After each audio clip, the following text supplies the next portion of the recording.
पर आपसे एक प्रश्न पूछा जाता है कि साहब कलिंग के युद्ध के बाद सम्राट अशोक ने युद्ध नीति का त्याग कर दिया।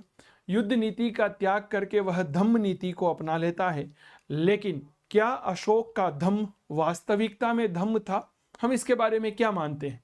तो इसका एक एनालिटिकल व्यू और एक एनालिटिकल अप्रोच जो है इसको विकसित करने की कोशिश आप यहाँ पर करें। कहा जाता है कलिंग युद्ध के बाद मौर्य साम्राज्य के लिए कोई ऐसी जगह बची नहीं जिसे जीता जा सके। क्या ये बात क्लियर हो गई? क्योंकि कलिंग युद्ध के बाद सैनिक अभियानों की आवश्यकता लगभग खत्म हो गई। कलिंग युद्ध में कई सारे लोग मारे गए, कई सारे सैनिक मारे गए, कई सारे सैनिक जो है वह घायल हो गए, और इस अवस्था को देख करके सम्राट अशोक का हृदय परिवर्तन होता है।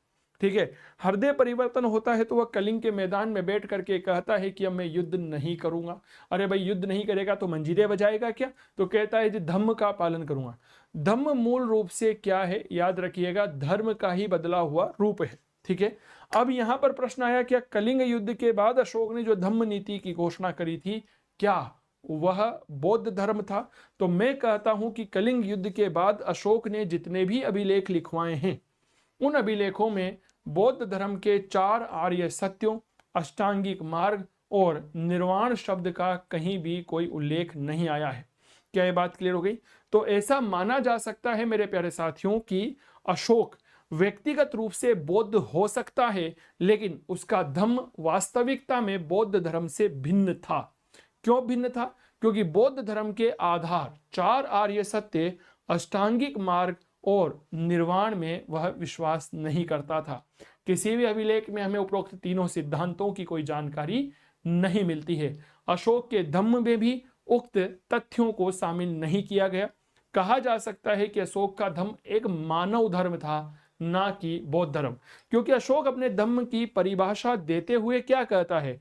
प्रजा के लिए लोक कल्याण के कार्य करिए। ठीक है, तालाबों का निर्माण करवाइए, सरायों का निर्माण कराइए, बड़ों का सम्मान करें, गुरुजनों के सम्मान करें, आदर करें, सत्कार करें। ठीक है, प्रजा के हित के लिए उसने काम किए। तो यह कोई बौद्ध धर्म नहीं कहता, तो यह क्या था? एक मानव धर्म था। अतः अगर हम यह कहें कि अशोक का धम्म बौद्ध धर्म था, तो यह अतिशयोक्तिपूर्ण कथन होगा। यह एक मानव धर्म का ही बदला हुआ रूप था। उम्मीद करता हूं यह चीज आप तक पहुंच पाई होगी। कृपया करके चैनल को लाइक सब्सक्राइब करिएगा। मेरा नाम चंदू जैन है।